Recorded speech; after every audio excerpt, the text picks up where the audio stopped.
생활상서 듣는 속은 항아리.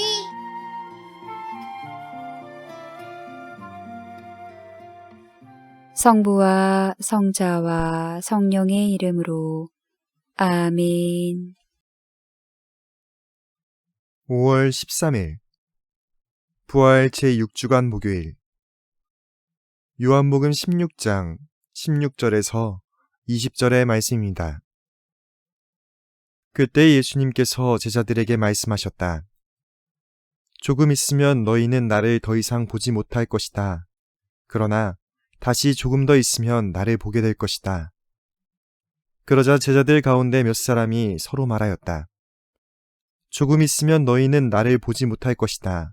그러나 다시 조금 더 있으면 나를 보게 될 것이다. 또 내가 아버지께 가기 때문이다 하고 우리에게 말씀하시는데 그것이 무슨 뜻일까? 그들은 또 조금 있으면 이라고 말씀하시는데 그것이 무슨 뜻일까? 무슨 이야기를 하시는지 알 수가 없군 하고 말하였다. 예수님께서는 제자들이 묻고 싶어 하는 것을 아시고 그들에게 이르셨다.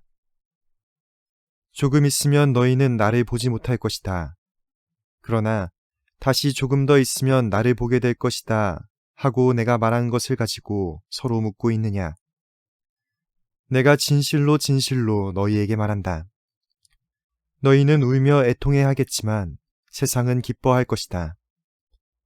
너희가 근심하겠지만 그러나 너희의 근심은 기쁨으로 바뀔 것이다.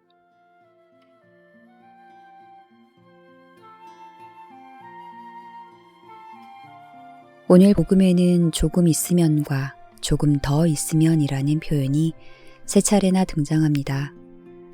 제자들은 지금 예수님과 함께 있어서 기쁨이 충만합니다. 그러나 조금 있으면 예수님을 떠나보내야만 하기에 근심으로 가득 차 울며 애통해야 할 것입니다. 그런데 상황은 이것으로 끝나지 않습니다.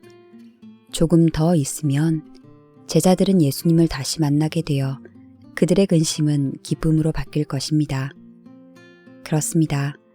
기쁨과 근심, 웃음과 눈물은 모두 조금 있으면 사라질 것들입니다. 찰나의 행복에 도취할 필요도 없고 찰나의 불행에 절망할 필요도 없습니다. 우리의 세월은 행복과 불행 사이를 반복하며 흘러가기 마련입니다. 어느 변방마을의 노인이 기르던 말이 울타리를 넘어 도망쳤습니다. 사람들이 노인을 위로하지만 그는 슬퍼하지 않았습니다. 그런데 도망갔던 말이 다른 말들을 거느리고 돌아왔습니다. 노인은 딱히 기뻐하지 않았습니다.